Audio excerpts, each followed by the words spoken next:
ایک یہ جو وکیلوں کا پریشر گروپ ہے جو بہرحال اس سے کسی کو اختلاف ہو سکتا ہے، اس کے بعد لیڈروں سے اختلاف ہو سکتا ہے، لیکن بہرحال ان کا مقصد تو نہایت اعلیٰ ہے عدلیہ کے بحالی، اور ایک میڈیا آزاد ہوا ہے، اور میڈیا اپنی خرابیوں کے خامیوں کے باوجود جو وقت کے ساتھ دور ہوں گی بہت بڑا مثبت رول پلے کر رہا ہے۔ نظام کی جو بات کرتے ہیں نا جی، یہ تو نعرہ تو ہم ہمیشہ سنتے آ رہے ہیں، نظام تبدیل کر دیا جائے۔ اب جو بھی ہماری حکومتیں آتی ہیں، دیکھیں پٹواری کا نظام یہ تبدیل، جو ہمارے نظام ہمارے بس میں تھا نا ہمارے حکمرانوں کے، پٹواری کا نظام یہ تبدیل نہیں کر سکے، تھانے دار کا نظام تبدیل نہیں کر سکے۔ اب آپ چیف سیکرٹری کے عہدے تک گئے ہیں، اگر یہ اس درمیان میں مجھے بریک کرنا پڑا تو میں بعد میں آپ سے اس کا جواب لوں گا۔ مجھے یہ بتایا ایک پٹواری ہے، اس کے اوپر ایک گرداور ہے، اس کے اوپر ایک نائب تحصیلدار ہے، اس کے اوپر ایک تحصیلدار ہے، اس کے اوپر پہلے پتہ نہیں اور کون ہوتا تھا، کلیکٹر ہوتا تھا، P D O R, D D O R, P D O R, پتہ نہیں کتنی ایک چیز، اس کے اوپر جا کے میرا حال ہے سیکریٹریٹ میں کوئی سیکشن افسر ہوتا ہے، اس کے اوپر ایک ڈپٹی سیکرٹری ہوتا ہے، اس کے اوپر اسسٹنٹ سیکرٹری ہوتا ہے، میں ایسے ہی نام لیے جا رہا ہوں، مجھے نہیں پتا سارے عہدوں کا، تو آخر میں ایک چیف سیکرٹری ہوتا ہے۔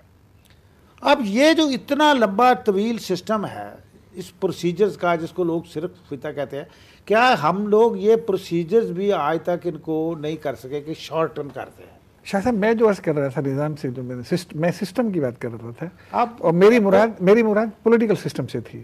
میری مراد یہ تھی کہ یہ جو سمجھیے کہ الیکشن کا سلسلہ ہے اور فیئر اور ٹرانسپیرنٹ الیکشن کا سلسلہ ہے، لوگ آزادی سے اپنے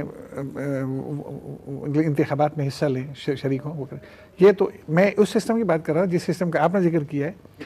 وہ بھی پہلی بات تو یہ ہے کہ کسی نہ کسی سسٹم کی موجودگی بہت ضروری ہے، کہ سسٹم اگر نہ ہو تو پھر وہ جنگل کا قانون نافذ ہو جاتا ہے۔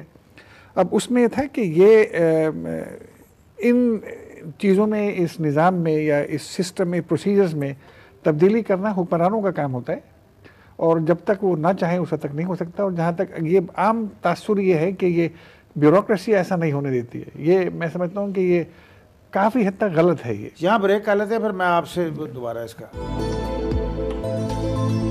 ہارون صاحب، میں ان کو لا رہا تھا بیوروکریسی کے نظام کی طرف یا پولیس کے نظام کی طرف، قریشی صاحب جاتے ہیں سیاسی نظام کی طرف، خود بھی یہ چیف سیکرٹری رہے نا، تو یہ مجھے یہ جو ہمارا جو کنسرن نظام ہے، ہمارا جو ہم سے تعلق رکھتا ہے وہ پٹواری والا ہے، ذرا اس میں آپ کو بھی بڑے تجربات ہے۔ شاہ صاحب گزارش یہ ہے کہ اس گھر میں بہتری کبھی آ ہی نہیں سکتی جس کے سارے لوگ ایک دوسرے سے لڑتے جھگڑتے رہیں، میاں بیوی لڑ رہے ہوں، بچے جو ہیں وہ اپنے کنفیوژن اور پریشان، اس میں نہیں تبدیلی آتی۔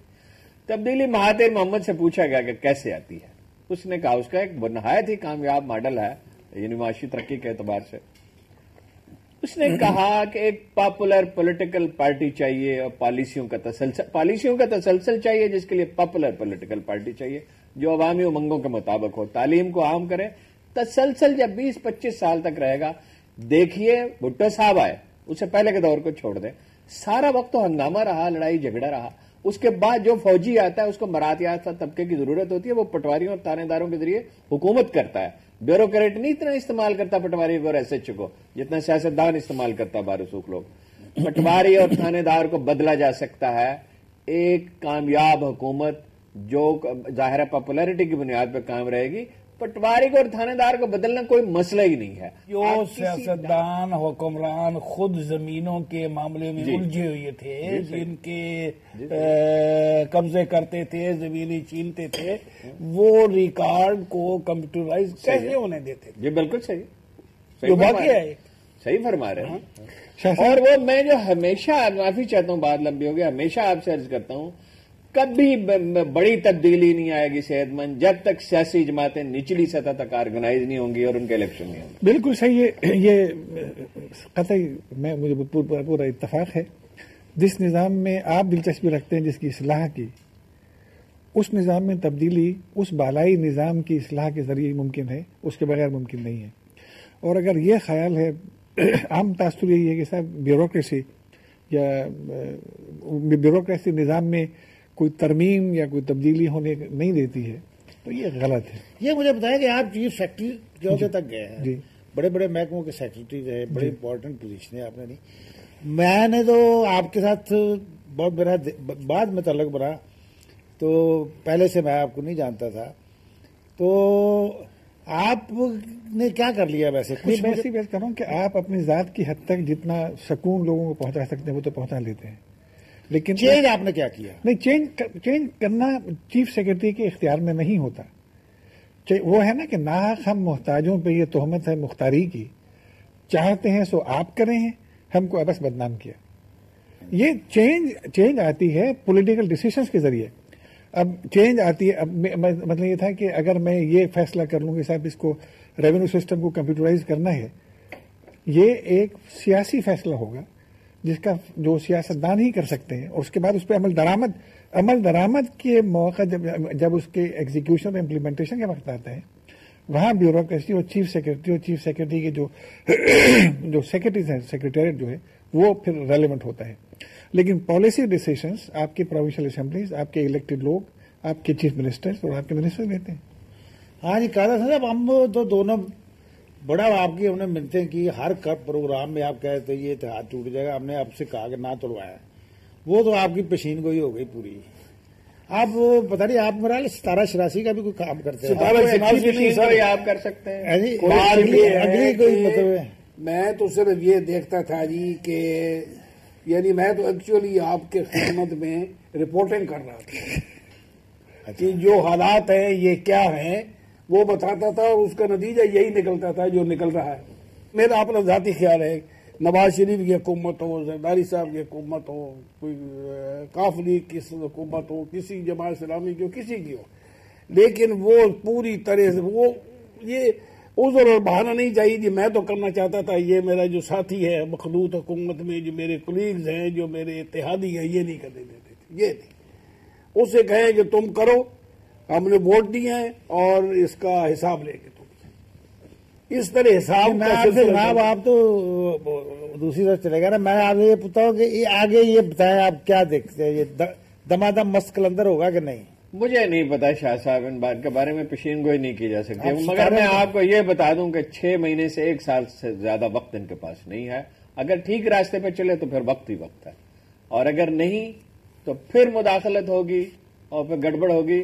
اب کبھی میرے دل میں یہ خیال آتا ہے جو عبدالقادر حسن صاحب کے ذہن میں آیا کہ یہ معقولیت کا مظاہرہ کریں گے، مانیٹرنگ ان کی شروع ہو گئی ہے. یہ میں انفارمیشن کی بنیاد پہ کہہ رہا ہوں، یہ بات صحیح نہیں ہے کہ وہ انٹرفیئرنس کر رہے ہیں، لیکن مانیٹرنگ شروع ہو گئی ہے، اور اگر یہی حال جاری رہا تو انٹرفیئرنس بھی ہوگی، اور میرا خیال ہے کہ اس کا کچھ ادراک کرنا ضرور ہے. 70-80% بجٹ جس محکمے کے پاس جاتا ہے، اگر وہ انٹرسٹ نہیں لے گا اور وہ مانیٹرنگ نہیں کرے گا تو کیا کرے گا؟ کون کرے گا؟ کون کرے گا اور کون کرے گا؟ آپ کے ہم تو نہیں کریں گے. نہیں، وہ اس کے پاس اختیار بھی، اس کے پاس طاقت بھی ہے. ملک صاحب آپ کو پتا ہے، نہ اس کا تعلق بجٹ سے ہے نہ اس کی فوجی طاقت سے ہے. اصل اس کا تعلق یہ ہے کہ اس کو موقع اگر دیا جائے، اگر پاپولر پولیٹیکل پارٹی ہو. میں یہ سمجھتا ہوں کہ زرداری صاحب کی سمجھ میں بھی بات آ جانی چاہیے، اور یہ تمام سیاستدانوں کی سمجھ میں بھی بات آ جانی چاہیے کہ بلا وجہ بغیر کسی سبب کے مخالفت برائے مخالفت تو کوئی اچھی بات نہیں ہے. اب یہاں پہ ہم اپنے اختتام کو پہنچ گئے ہیں، پروگرام ختم کرتے ہیں. رضی صاحب جاتے جاتے چلتے چلتے ایک شعر تو سنائیے گئے تھے. اب وہ یعنی بات ایسی ہے کہ جو شعر موقع کے مطابق ہونا چاہیے تھا وہ تو میرے ذہن میں آ رہا ہے. 2-3 زرداری کے خلاف شعر سنائے. زرداری کے خلاف چلیے سن لیجیے آپ، اس معنی اس کے خود آپ اخذ کر لیجیے کس کے خلاف ہے کس کے حق میں ہے. کتنی بہاریں آ کے خزاں میں بدل گئیں، کتنی بہاریں آ کے خزاں میں بدل گئی، اور گلشن میں رنگ و بو کا ذرا بھی گزر نہیں، اور کرتے رہے دعائیں نشے من بچا رہے، پھر یوں لگا کسی بھی دعا میں اثر نہیں. چلیں یہاں پہ آج کا پروگرام ختم کرتے ہیں.